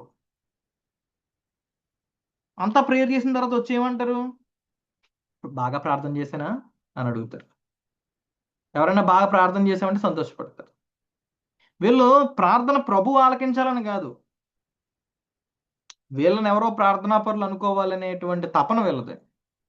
వీళ్ళ ప్రార్థనలు చూసి అమ్మో వీళ్ళు చాలా ప్రార్థనా పరుల్లా ఉన్నారని చెప్పి కొంతమంది వాళ్ళ దగ్గరికి వెళ్ళి ప్రార్థన చేయించుకోవడానికి వెళ్తారు. అలా వచ్చిన వారి ఇండ్లను దిగమింగేస్తున్నారంట, ఇలా దిగమింగేస్తున్నారంట. డబ్బుల కోసం ప్రార్థనా పరుల వేషం వేశారంతే వీళ్ళేం ప్రేయర్ఫుల్ కాదు వీళ్ళు. జాగ్రత్త, అలా ఉండొద్దు మీరు. వాళ్ళ విషయంలో జాగ్రత్తగా ఉండండి. మీరు ఎప్పుడు అగ్రస్థానాలు కోరుకోవద్దు, వందన వచనాలు కోరుకోవద్దు, మాయావేషంగా దీర్ఘ ప్రార్థనలు చెయ్యొద్దు. అలా చేస్తే గనక శిక్ష పొందుతారు, జాగ్రత్త అని చెప్తారు. అంటే ప్రార్థన చెయ్యాలి, కానీ ప్రార్థన చేస్తున్నట్టుగా నటిస్తే గనక, నలుగురు ఎదుట ప్రార్థనా పరులుగా కనపరుచుకుంటే గనక చాలా భయంకరమైన శిక్ష ఉంది. జాగ్రత్త పడాలి మనం చాలా జాగ్రత్తగా ఉండాలి. మనకు అర్థమైంది ఎలా ప్రార్థన చేయాలో నేర్పించాడు ప్రభు, ఎలా చేయకూడదో కూడా చెప్పారు. ఇంకొక అద్భుతమైన విషయం చెప్పారండి ప్రభు. అదేంటంటే నా మందిరం ప్రార్థనా మందిరం, దేవుని మందిరం ప్రార్థనా మందిరం. మందిరం అంటే ఇల్లు, ప్రార్థన ఇల్లు. నా ఇల్లు ప్రార్థనా ఇల్లు. దేవుని ఇల్లు అంటే అక్కడ ప్రార్థనలు జరగాలి. ప్రార్థనలు జరిగితేనే దేవుని ఇల్లు. ఇంకో రకంగా చెప్పాలంటే దేవుని ఇల్లు అయితే ఖచ్చితంగా అక్కడ ప్రార్థనలు ఉండాలి. ఏమండి, కలెక్టర్ గారు ఉన్నారండి, కలెక్టర్ గారు ఆఫీస్ ఉందండి, అక్కడికి ఎంతో మంది అర్జీలు ఇచ్చుకోవడానికి వస్తారు కదా. చీఫ్ మినిస్టర్ గారు ఆఫీస్ ఉందండి, చీఫ్ మినిస్టర్ గారి దగ్గరికి ఎంతో మంది వాళ్ళ విన్నపాలు చెప్పుకోవడానికి వెళ్తుంటారు కదా. అలాగా ప్రభు ఆఫీస్ ఉంది, ప్రభు ఇల్లు ఉంది, దేవుని ఇల్లు ఉంది, దేవాలయం ఉంది. దేవాలయం అంటే దేవుని ఇల్లు. ఆయన ఇంటికి ఆయనకి ఎన్నో విన్నపాలు చెల్లించుకోవడానికి, ఎన్నో విషయాల్లో బ్రతిమలాడుకోవడానికి అందరూ రావాలి, ప్రార్థనలు ఉండాలి. బాధాకరమైన విషయం ఏంటంటే చర్చిలో కూడా ప్రేయర్స్ తగ్గిపోతున్నాయి ఈ రోజుల్లో. ఒక 15 ఇయర్స్ 20 ఇయర్స్ బ్యాక్ వెళ్తే చాలా ఎక్కువగా ప్రార్థనలు జరిగేవి చర్చెస్లో, చాలా ఎక్కువగా ప్రేయర్ చేస్తూ ఉండేవారు. ఇంకా ఇంకో విషయం చెప్పనా, చర్చికి వెళ్తున్నాం అనేవాళ్ళు కాదు, చాలా మంది ప్రార్థనకి వెళ్తున్నాం అనేవాళ్ళు. ఇంటికాడ ప్రార్థన పెట్టించుకుంటున్నాం అనేవాళ్ళు. మేము ప్రార్థనకి వెళ్ళొచ్చాం, ఈరోజు సండే ప్రేయర్కి వెళ్ళొచ్చాం. ప్రేయర్ ప్రేయర్ ప్రేయర్ అనే మాట ఎక్కువగా వినబడేది. అన్ఫార్చునేట్లీ ఆ వర్డ్ యూసేజ్ అనేది తగ్గిపోతుంది ఈ రోజుల్లో. మనం ఆలోచన చేయాలి.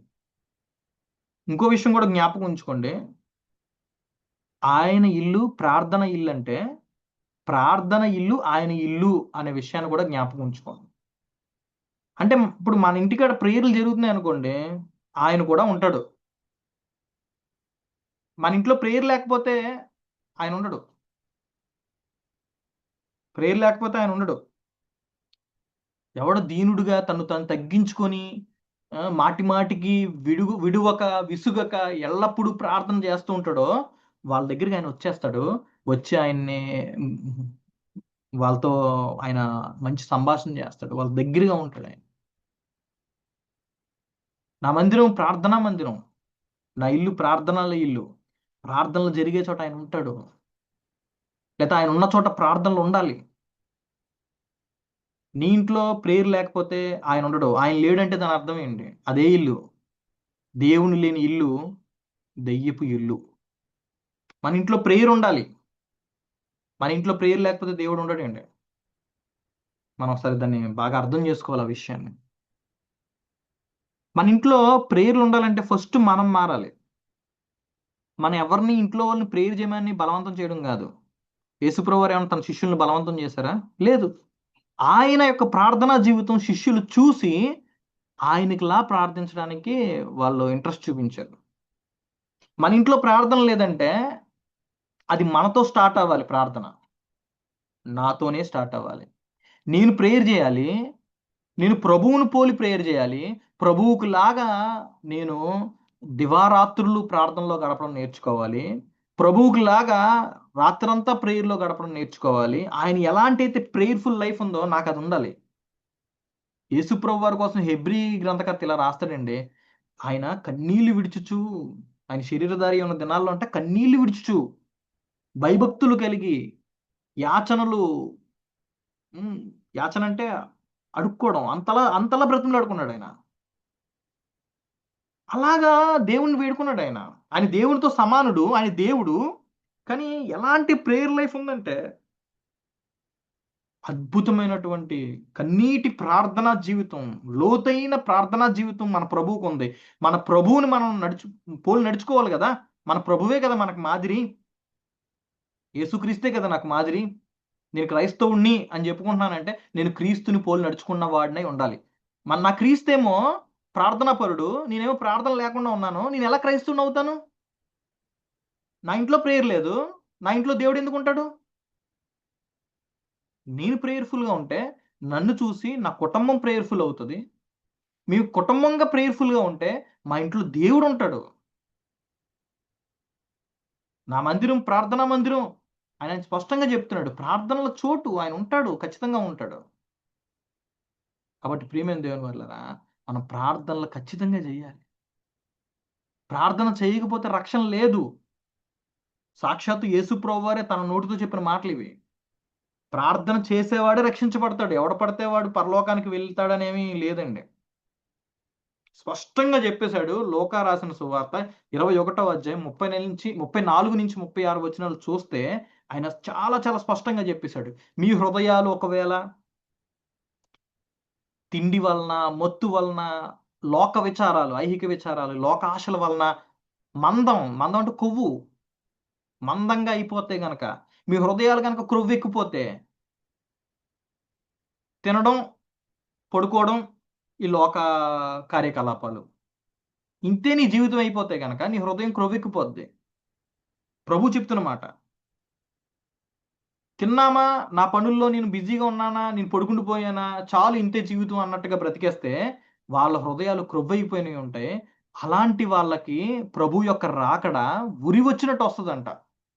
ఉరంటే శిక్ష. యేసు రాకడ వాళ్ళకి శిక్ష. మరణం. ఉరంటే మరణం. తిన్నామా, పడుకున్నామా, మా పనుల్లో మేము ఉండిపోయామా, మా జీవితం ఇలా గడిపేసాం, టైం లేదు, బిజీ లైఫ్, ప్రేయర్ చేసుకోవడానికి టైం ఉండట్లేదండి, వాక్యం చదవడానికి టైం ఉండట్లేదండి, చర్చికెళ్ళడానికి టైం ఉండట్లేదండి, దేవునితో గడపడానికి టైం ఉండట్లేదండి అన్నట్టుగా ఉంటే, అలాంటి వాళ్ళకి ఉరి వచ్చినట్టుగా వస్తదంట రెండవ రాకడ. రెండవ రాకడ భూమి మీదకి సడెన్‌గా రావడం జరుగుతది. యేసుక్రీస్తు సడెన్‌గా వస్తాడు. అకస్మాత్తుగా వస్తాడు. అకస్మాత్తుగా వచ్చినప్పుడు ఎవరు తప్పించుకోగలడు? కొంచెం ముందుగా చెప్పొస్తే ప్రేయర్‌లో ప్రార్థన జీవితాన్ని మనం కట్టుకునే వాళ్ళంగా ఉంటామేమో. కానీ ఆయన ముందుగా చెప్పి రాడు. సడెన్‌గా వస్తాడు. సడెన్‌గా వస్తే, సడెన్‌గా వచ్చినప్పుడు నువ్వు గనక ప్రార్థనలో లేకపోయి ఉంటే గనక, నీ జీవితంలో ప్రార్థన లేకపోతే గనక, ఆయన ఎదుట నువ్వు నిలబడలేవు. మోకాళ్ళేసి, గుండెలు బాదుకుంటూ, ఏడవడం తప్ప ఏం చేయలేం. కానీ అలా కాకుండా ఆయన వచ్చినప్పుడు, ఆయన రెండవ రాకడలో వస్తున్నప్పుడు, ఆయన ఎదుట నిలవబడ్డానికి నీకు శక్తి కలగాలంటే ప్రభువు ఎదుట నిలబడే శక్తిమంతుడివై ఉండాలంటే, ప్రభువు కోసం ఆశగా, ఆపేక్షగా చూసేవాడిగా ఉండాలంటే, ప్రభువా నీ కోసం ఎదురు చూస్తున్నానయ్యా. నువ్వే కావాలయ్యా. ఇన్నాళ్ళకొచ్చావా అన్నంత ఆర్తితో నువ్వు చూడగలగాలంటే, ఎల్లప్పుడూ నువ్వు ప్రార్థన చేయొచ్చు, మెలకువగా ఉండు అన్నాడంతే. నీకు నా రాకడ ఉరి వచ్చినట్టుగా ఉండకూడదు. నా రాకడలో నువ్వు శక్తిమంతుడిగా నిలబడాలి అనంటే గనక, నువ్వు ఎల్లప్పుడూ ప్రార్థన చేస్తూ మెలకువగా ఉండు అని చెప్పాడంతే. తిండి మానే పక్కన పెట్టు తప్పు లేదు. ఒక పూట తినకపోతే ఏమవ్వదు. ఒక పూట పడుకోపోతే ఏమవ్వదు. మనమేం అంత బిజీ ఏం గాదు. మనం కొంచెం పనులు పోస్ట్‌పోన్ చేసినంత మాత్రాన మనకి వచ్చిన నష్టమేం లేదు. తిండి పక్కన పెట్టు, నిద్ర పక్కన పెట్టు, నీ పనులు పక్కన పెట్టు, ప్రార్థనకి ప్రియారిటీ ఇవ్వు అని చెప్తున్నాడాయన. నువ్వెప్పుడైతే ప్రేయర్‌కి ప్రియారిటీ ఇస్తావో, నువ్వెప్పుడూ, ఎల్లప్పుడూ మెలకువగా ఉండి ప్రార్థన చేసేవాడిగా ఉంటావో, అప్పుడే నువ్వు రెండవ రాకడలో ఎత్తబడతావు. లేదంటే రెండవ రాకడ ఉరి వచ్చినట్టుగా ఉంటుంది అని సాక్షాత్తు ప్రభువే చెప్తున్నటువంటి మాటలు. ప్రభువు చెప్పేవాడే కాదు, ఆయన ప్రార్థన జీవితం ప్రతిరోజు ఆయన పగటి వేళ దేవాలయంలో బోధించేవాడు, రాత్రి వేళ ఒలివల కొండ దగ్గరికి ప్రార్థన చేసుకునేవాడు. ప్రార్థన, ఆయన గొప్ప ప్రార్థనాపరుడు. ఆయనకి లాంటి ప్రార్థన జీవితం మనకు కలిగి ఉండాలి. శోధనలో ప్రవేశించకున్నట్లు ప్రార్థన చేయండి. ప్రార్థన లేకపోతే మనం శోధనలో పడిపోతామండి. శోధన నుంచి తప్పించబడాలంటే ప్రేయర్ లైఫ్ ఉండాలి. యేసుక్రీస్తు ప్రభువారు ప్రార్థన చేస్తుంటే ఆయన చెమట రక్త బిందుల్లా కారిందంట. అతురంగా అలా ప్రార్థన చేశాడు ఆయన. అదే సమయంలో శిష్యులు పడుకున్నారు. అందుకే వాళ్ళు పడిపోయారు శోధనలో. శిష్యుల్ని మీరు గమనించినట్లయితే ఆ శోధనలో పడిపోయారు వాళ్ళు. వాళ్ళు నిలబడలేకపోయారు. ప్రభువు చెప్తారు, పేతురు ఆత్మ సిద్ధమే, శరీరం బలహీనం పేతురు అంటాడు ఆయన. ఆత్మ సిద్ధమే, నీ కోసం చచ్చిపోతాను ప్రభువా, నీ కోసం ఏదైనా చేసేస్తాను ప్రభువా. నిజంగానే చేయాలనిపిస్తుంది. ఆత్మ సిద్ధమే, మనసులో ఉంటది, మనకు హృదయంలో ఉంటది. పేతురుకు ఉంది హృదయంలో, ప్రభువు కోసం ఏదైనా చేసేద్దామని ఉంది. నీ కోసం నేను చావనైనా చస్తాను ప్రభు అన్నాడు. కానీ ప్రభు అంటున్నాడు, పేతురు ఆత్మ సిద్ధమే కానీ శరీరం బలహీనం. పేతురు శరీరం బలహీనం. ఈ బలహీనమైనటువంటి శరీరం నిన్ను బలహీనతలోకి లాగేస్తుంది. నీ మనసులో ఎంతైనా ఉంటది ప్రభు కోసం అది చేసేద్దాం ఇది చేసేద్దాం అని. నువ్వు అలా నిలబడాలి అని అంటే ప్రభువు కోసం నువ్వు ప్రార్థనాపరుడై ఉండాలి. నువ్వు ప్రార్థన చేసేవాడిగా ఉంటేనే అప్పుడు మాత్రమే